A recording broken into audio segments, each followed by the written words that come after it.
A'udzubillahi minasyaitanirrajim. Innal ladzina yakhshawna rabbahum bil ghaib.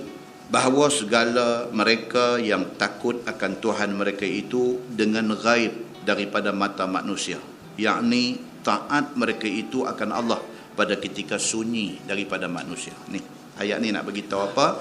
Nak beritahu dekat kita orang-orang yang takut Allah. Takut Allah ni bila? Takut walaupun dia duduk seorang belakang mata orang, dia tetap takut pada Allah. Pasal apa ayat ni kata lagu ni tuan-tuan? Pasal kebanyakan manusia dia tunjuk takut pada Allah depan orang. Depan orang tunjuk baik, depan orang tunjuk wara', depan orang tunjuk beragama, depan orang tunjuk akhlak mulia, depan orang. Bila belakang orang, dia sudah jadi orang lain. Maka Allah buat main ayat ni, dia bagi tahu benda ni sebagai ingatan kepada semua kita.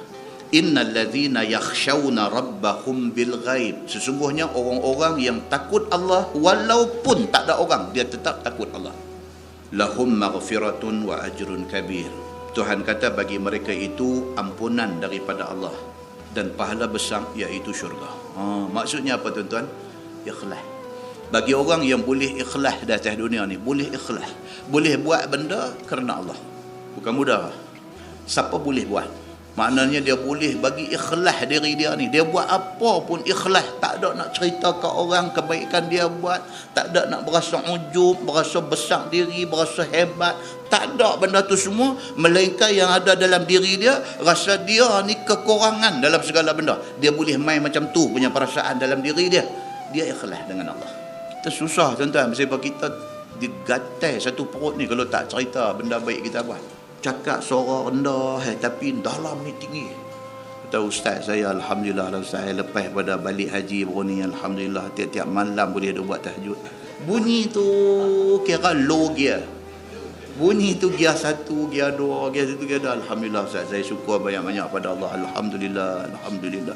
Cakap ni sejak balik haji ni, alhamdulillah ustaz, tiap-tiap malam alhamdulillah, alhamdulillah. Saya tiap-tiap malam tak miss lagi ustaz. Dia kata, apa dia? Tahajud, alhamdulillah, tak nangis. Kita pun kata alhamdulillah, Allah yahfazuk. Kita kata ada Allah pelihara hang, insya-Allah. Yang pihak abang tu buat apa?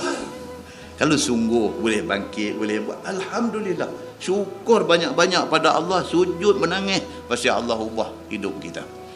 Tak payahlah pergi doa abang kau orang. Pasal bila abang ni dalam tasawuf dia kata apa? Sum'ah. Daripada perkataan kan kita duk belajar sifat 20 kan. Di antara sifat Allah dia kata apa? Sama, dengar. Daripada perkataan tu, sum'ah. Maksudnya apa? Suka cakap bagi orang dengar.